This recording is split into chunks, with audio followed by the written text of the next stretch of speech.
Fiona Glennon has a unique worldview. It's her world, and you would be wise not to get in the way. What this means in a practical sense is that she's pretty good at getting what she wants: shoes, purses, the contents of a bank vault. In the process of acquiring said items, she has no problem punching you in the throat, setting fire to your home, or giving you the impression that you are mere moments away from a level of physical pleasure you've only read about in the Kama Sutra. All of which makes her the perfect person to extract information from those who might be unwilling under normal circumstances to give it up. Male, female, it doesn't really matter. So when she walked into the offices of the Star Class Association looking for Timothy Sherman and encountered an armed female security guard at the front desk, she wasn't concerned in the least. Women with guns were her comfort zone, though Fee couldn't abide the fact that she looked to be one of those women who clearly took part in weightlifting competitions. It was the shock of white blonde hair, the rub on tan that made her glow orange and smell a bit like wet cardboard, and the forearms that looked like a freeway interchange with all the raised intersecting veins. Fiona thought that you could be dangerous without sacrificing style and grace and sex appeal. Never mind the horror of a rub on tan, just generally. Can I help you? The guard asked. Her voice was a little on the thick side, too. Yes, Fee said. I'm from Allied Car Rental, and I'm afraid we have a very substantial problem. I need to see Mr. Sherman. Okay, she said. She looked down at the phone system, which struck Fiona as being a mite too confusing for simple use. Didn't anyone have an intercom anymore? She guessed that people with impressive looking phone exchanges at their front desks wanted to give off the impression that they fielded many, many calls. Odd, really. Power through the impression of vast communication and heavily veined women with guns at the front desk. The office itself was fairly standard, a rounded off desk up front covered in trade magazines, including one, Fiona noted, that featured a photo of Gennaro Stefania on the cover. He was cute, but from what she'd learned, not much on the manly side of things. Oh, he could pilot a boat, but she doubted he could take a punch. Men. The shame of their sex was that so few lived up to billing. Beyond the desk was a locked glass door, nothing special security wise, Fiona saw, just a keyed lock. Nothing exciting happened in these offices, she imagined, and very little of value could possibly be inside, apart from computers and phones and maybe a little petty cash. She could be in and out of the place in 5 minutes with everything of worth, and no one would probably raise an eye, least of all the woman in front of her, who was now punching buttons almost at random. Fee saw that a rather pained look was beginning to be cast over the poor woman's face. Maybe she was having some sort of anabolic issue. I'm not really the receptionist, so this phone is like Swahili, the guard said. I'm just here for extra security, and the receptionist is at lunch. Security? Fee took a chance. Because of that explosion the other day? The guard smiled, and Fee saw that her teeth were insanely white. Nice teeth are important, but this was absurd. It was like she had a mouth filled with piano keys. Yes, she said. Oh my god, did you hear about that? It's crazy, isn't it? It is, Fee said. This security guard woman was really quite the woman of multitudes.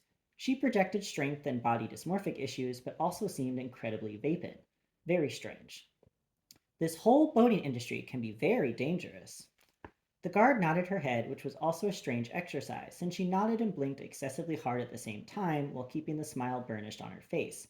This is my only day, but everyone at the agency was like, hey, you might get to break an arm, Gretchen. And so I thought, hey, when else do you get the chance to break an arm in a really nice building like this one? Mobsters and rappers and rich people, I could really meet someone neat, right? Fee didn't really have a response to that, chiefly because none of it made any sense to her. She had the impression that this was a woman used to people not listening to her closely, and thus no one ever corrected her when she said absurd things. A shame, really. A little molding, and Fee thought she could probably turn her into a fairly competent knee breaker. But she needed to get rid of that tan and that smile. It was all very off putting. Anywho, the guard said. She poked around the phone some more.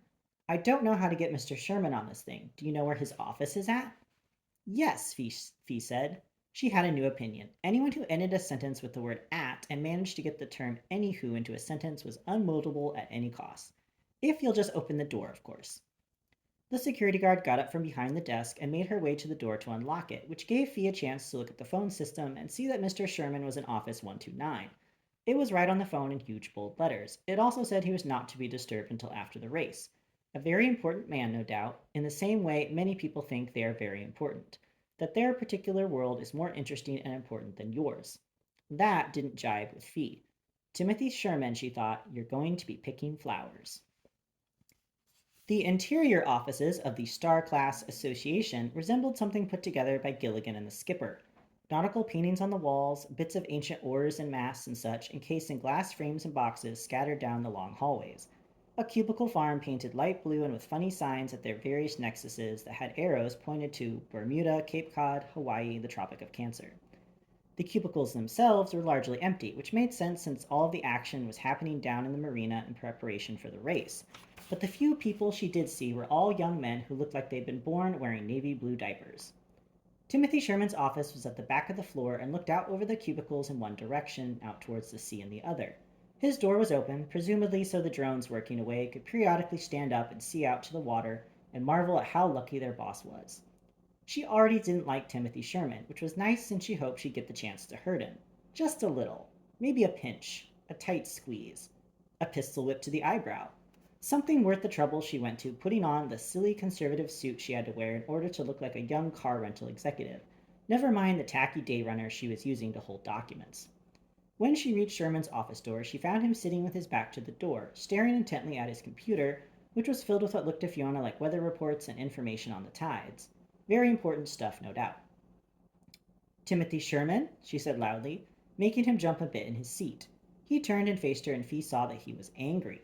He still had at least another few days before he could be disturbed, of course. Who are you? Pitney Bowes from Allied Car Rental, she said, and extended her hand for Sherman to shake, which he did. He was one of those guys who shook women's hands like he thought his strength might overpower them, so he intentionally went light. So Fee gave him all she had until he actually winced and pulled back. Sir, we have a big problem. She reached into the day runner and slid out a copy of the police report Loretta had made earlier involving a certain peeping Tom. Fee had done a little work on the report, adding the plate of the rental to it and Sherman's name too. Sherman read the report silently, apart from the growing sound of his labored breathing, and then set it down. This is a big misunderstanding, he said. Mr. Sherman, you understand that it's bad public relations when our cars are used in the commission of a sex crime, don't you? Of course, he said, but that wasn't what was happening. I wasn't even there. I've been right here all day. So the car drove itself? No, no, he said. I'm afraid the car was in use for official cup business, but I certainly wasn't the driver, and I can assure you that the person driving the car was not engaged in any crime. It was really too bad Sherman wasn't the ultimate criminal here, Fee thought, because there was just something about him that annoyed her. It was probably that he used the term official cup business as if it meant something she should be impressed with. Mr. Sherman, there are no other drivers listed on your rental contract, Fee said. I'm going to have to contact your insurance agency, and I'm not afraid to say you are civilly liable if poor Miss Loretta, who I must say sounded terribly distraught, chooses to litigate. Ah, the word that makes men of a certain ilk quake. Litigate. We don't need to go in that direction, do we? Sherman said. He was smiling now, confident, like he'd been in this position before. He reached into his desk and pulled out an envelope, flipped through the contents, and then came out with a ticket. I would love for you to be my special guest on our hospitality yacht to watch the first half of the Cup. That's very generous, Fee said, and returned Sherman's smile, even gave an extra flourish with her eyes, licked her lips twice, let him really think that a ticket on a yacht was just the sort of thing a girl like her would really want. She kept that look of honest rapture and joy on her face as she said, but I still need the driver's name, or else I'm afraid the police will be showing up here in about an hour to arrest you, and so I can stop my assistant from calling your insurance carrier to let them know of the malfeasance your organization has been party to. Sherman swallowed hard. His name is Robert Roberge. Not a name he wanted to give up. Interesting, Fee thought. Now that he was frightened, she had him precisely where she wanted him. Scared people think they can talk their way out of problems, think that by giving up the information you ask for that they'll stay out of trouble. Particularly someone like Sherman, who seemed like he had something to hide, or at least something he didn't want to tell the kind woman from Allied Car Rental. Social security number? Fiona said, thinking, what the hell, why not fish a bit? Besides, she needed to get him out of the office for a few moments so she could plant a wire in the room, since she figured the real interesting news would come after she left. Why do you need that? Mr. Sherman, do you see this? She waved the police report. This is not a joke, sir. This is the police. I'll need to get his file, he said. He was positively bashful as he walked out of his office, perhaps because he saw his entire career flashing before his eyes. Wait until he found out his race was fixed. Fiona would have felt slightly sorry for him if he'd been gentleman enough to offer her 2 tickets for the yacht party. 1 ticket was just smarmy. And anyway, she didn't have time to feel much of anything. She needed to get Sherman's office rigged for sound. It used to be that getting a surreptitious wire on someone took tremendous sleight of hand and incredible risk. That was before cell phones. Cell phones have two notable characteristics that make them excellent for use in clandestine operations in suburban settings. They are easily lost and entirely non threatening. So, if you want to wire someone who wouldn't normally be looking for such things, all you need are two cell phones, one to leave sitting open in the vicinity of the person you're interested in, and one pressed to your ear listening in. A fully charged cell phone battery will last 3 days, which should be more than enough time to glean the information you desire. Fiona opted for the fake tree sitting on top of the file cabinet just adjacent to Sherman's desk. She noted the fall leaves were dusty, which meant it had probably been a good week, probably more, since the cleaning crew in the building had bothered to run a feather duster over the atrocity. Fiona thought that having a fake plant in Miami was a sin just as egregious as the fake tan out front. Some things just didn't need to be replicated when the original was perfectly well and good. A few moments later, Sherman returned holding Roberge's file. It wasn't terribly thick, though Fiona thought there was probably something of interest to be gleaned from having a look inside. His number is 53424, Sherman started. 435? Okay, Fiona said. What was next? No, Sherman said. 534. 534, she said, writing while she spoke. 25, you said? No, Sherman said. He repeated it again, and Fiona pretended to take it down and then read it back to Sherman, all in the wrong order again, which seemed to frustrate poor Mr. Sherman. When she couldn't get the spelling of Roberge's name down, nor his driver's license or his address, all information needed for the application, and so she could have one of Sam's buddies run a background on him, provided she didn't get everything she wanted just by asking Mr. Sherman, it appeared to Fee that Sherman was about to have a stroke. Fiona could smell perspiration, and not the healthy, clean kind, but the kind that is generated when your body goes into fight or flight mode. Here, he said, and tossed the file to Fiona. It's all right there on the front page. Just copy it yourself, okay? Just copy it yourself. He sat back down in his chair and laced his fingers on the top of his head, gathered up his hair, and tugged. Not a good day to be king. Roberge's employment file noted that he worked as security guard for the company. It also noted that he'd previously been convicted of a felony. On the line where it said, "If yes, please explain," Roberge had scrawled in all in caps, assault, extortion, etc. It shuddered Fiona to imagine what etc. meant. If you put assault and extortion on an application, what aren't you admitting? Drowning puppies? She handed the file back to Sherman, who looked at it like it was contagious. Job title? Fiona said, even though she already knew. Didn't want poor Mr. Sherman to know she'd been peeking, though it's hardly covert activity when you do it right in front of someone. Though it must have been hard for Mr. Sherman to pay attention to much of anything at that moment. Consultant, Sherman said. Security. Companies who hired ex-cons for security deserved all of the bad things that happened to them. Personally, Fiona thought she had a very strong work ethic, and while she occasionally worked on the other side of the law, it wasn't like she was breaking arms for drugs. Robbing a bank is a victimless crime, really, and selling guns, well, at least in America, people had the right to bear arms. She was sure most people who purchased guns from her did so for perfectly reasonable purposes. And anyway, it wasn't her commitment in question. If people needed guns, they'd get them from somewhere. And purpose of Mr. Roberge's presence at the location? Again, Sherman looked nervous, maybe on the verge of tears. Sir, it's required for the insurance. If we do this the right way, your insurance won't be contacted, the police won't press charges, and everyone sleeps like little babies. He was investigating a possible security breach, Sherman said. Look, Miss Bowes, I can't have this getting in the newspaper, okay? This is really sensitive. The slightest sense of impropriety in this whole race could go down the tubes. Did you see that yacht that blew up? Those are the kinds of people who want to breach security, ma'am. Mr. Roberge was sent to check out a possible negative person of interest. That's all I can say. A negative person of interest. That's all he had to say. All right, Fiona said. She figured her ruse could only last so long, and that if she kept hammering Sherman, he might not last much more either. All I need is Mr. Roberge's signature on this form, and I think we can avoid prosecution. He's not here, Sherman said. Of course he wasn't. Fee suspected he was lurking about the city somewhere, however, and it would be good to know where that was. Well, if you can fax the form back to our office by 5 this evening, I think that should be fine. Yes, fine, he said. He stood up, and Fiona decided to give the man his dignity and allow him to dictate when the meeting was over.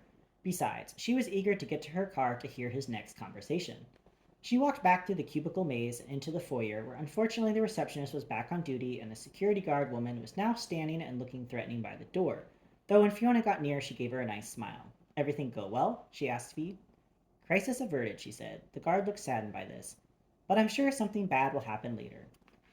Unfortunately for the security guard, it turned out the bad thing wasn't going to happen on her watch. This was made clear to Fee as she slipped her cell phone from her purse and listened in on Timothy Sherman's conversation. He was screaming obscenities at someone, telling them they'd nearly destroyed the entire boating organization with their stupidity, and that if he didn't get a signature from him, there was a good chance someone from Catch a Predator would be waiting for him at his shitty apartment when he got off work. He then told the man, presumably Roberge, to stay right where he was, that he was bringing the form to him. Fee got into her car and waited for Sherman to appear, which he did a few moments later. He jumped into a matching Lexus. This one had the official seal of the race stuck to the side door, like he was a real estate agent, and pulled out of the lot. Fee didn't think she needed to be particularly savvy in her tale, since it was clear Sherman wasn't looking to be followed, particularly since he was talking into a cell phone the entire time he drove and nearly sideswiped a bus and then quite nearly rammed a Miata being driven by a woman who literally had blue hair. While paying attention to surroundings was not Sherman's strong suit, it was Fiona's. And when it became clear after 20 minutes of driving that she was following Sherman back to a rather familiar destination, a loft above a nightclub in a not so nice part of town, she began to realize things were not going to be as simple as planned. So when Sherman made his final turn down the street where the loft is, Fee just kept going, especially since she could hear an ambulance siren in the distance and saw that people were mingling on the sidewalk and looking about with their hands over their mouths. Never a good sign. Fee parked her car around the other side of the block and walked to the mouth of the street where another group of people were already assembling. There was a fire engine, a Lexus, and quite a bit of mess on the street, and Timothy Sherman walking towards the scene in what looked to be a rather significant state of agitation. "What happened?" Fee said to a teenage boy wearing a backwards Marlins cap.